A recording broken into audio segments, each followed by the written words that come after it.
Hello everyone, আজকে আমার চ্যানেলে কিন্তু প্রথমবার জুডিও শপিংয়ের ব্লগ আসতে চলেছে। সবার চ্যানেলে আমি দেখেছি এবং তোমরাও চারিদিকে দেখো। এর আগে আমি জুডিও নিয়ে অনেক শর্টস আপলোড করেছিলাম, এই প্রথম একটু বড় ব্লগ করার চেষ্টা করলাম। অ্যাকচুয়ালি আমার বাড়ির কাছে মধ্যমগ্রাম আউটলেটে আমি চলে গেছিলাম জুডিওতে, সেখানে আমার নিজের অভিজ্ঞতা আজকে আমি তোমাদের সঙ্গে শেয়ার করব।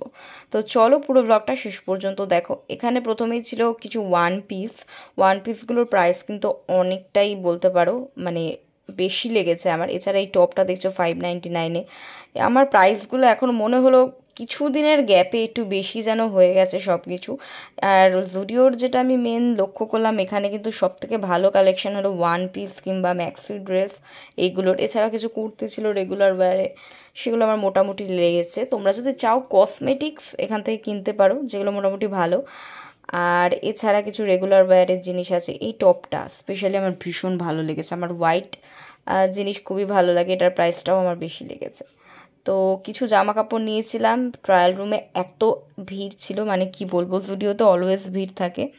তো এখানে ছিল কিছু কসমেটিক্স, আর নতুন কিছু কসমেটিক্স এসছে, তার মধ্যে চিক টিন্ট ছিল, কিছু লিপ টিন্ট ছিল। এগুলো একটু জাস্ট দেখছিলাম, তো কোনো কিছু আমি সেরমভাবে কিনিনি।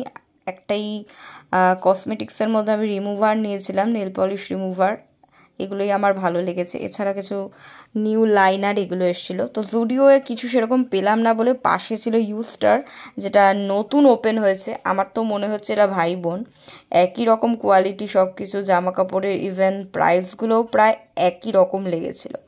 তো এটাও একটু দেখে এলাম। এখানে সেরকমভাবে কিছুই পাইনি, বাট কয়েকটা জিনিস ট্রায়াল দিয়ে জাস্ট দেখছিলাম, মনের মতন কিছুই ছিল না। কট সেটটা পছন্দ হয়েছিল, কিন্তু প্রাইস ছিল প্রায় 1500 টাকা। তো এখানে মোটামুটি ইউনিক আইটেমের মধ্যে কট সেটগুলোই ছিল, সেরকমভাবে কিছু পছন্দ হয়নি। প্যান্ট এবং এই টপ প্রত্যেকটা ইন্ডিভিজুয়ালি দাম তোমরা দেখতে পাচ্ছ। তো প্রচণ্ড প্রাইস, মানে বাজেট থেকে বেরিয়ে গেছিলো যাকে বলে। তো কিছু জিনিস ট্রায়াল দিচ্ছিলাম। এই টপটা আমার কালারটা দেখে ভালো লেগেছিলো, কিন্তু ভীষণই ভিজিবল ছিল, তো যার জন্য আমি আর এই টপটা নিলাম না, অ্যাভয়েড করে গেলাম। বাট রেগুলার ওয়্যারের জন্য খুবই ভালো ছিল। তোমরা যারা রেগুলার ওয়্যারের জন্য নিতে চাও অবশ্যই নিতে পারো। আর এছাড়া কিছু ড্রেস দেখছিলাম ওয়ান পিস, যেগুলো আমার খুব একটা ভালো লাগেনি দাম হিসেবে, কোয়ালিটি আমার অতটা ভালো লাগেনি। তবে জুডিও থেকে আমি আগে প্রচুর শপিং করেছি। জুডিওর যে জিনিসগুলো আমার ভালো লাগে সেগুলো হলো ওয়ান পিস, ম্যাক্সি ড্রেস আর কিছু প্যান্ট। এই যে নিচে দেখতে পাচ্ছ তোমরা ট্রাউজার টাইপের যে প্যান্টটা, এটাও আমি সবসময় জুডিও থেকেই প্রেফার করি।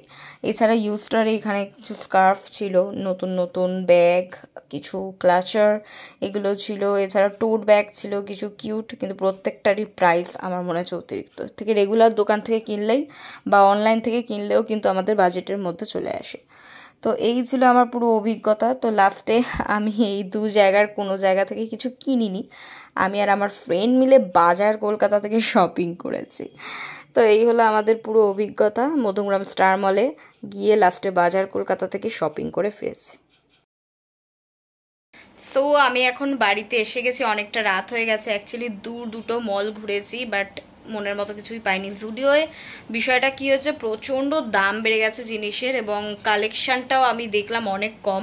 ওরা বেশি কিন্তু ওয়ান পিসের কালেকশান রেখেছে, আর যেগুলোর প্রাইসই 1000-এর প্রায় কাছাকাছি, আমার একটু বেশি মনে হয়েছে।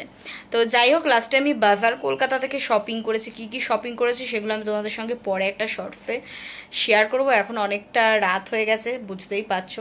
তো চলো আজকের মতো ভ্লগটা এখানেই এন্ড করব, দেখা হবে নেক্সট ভ্লগে।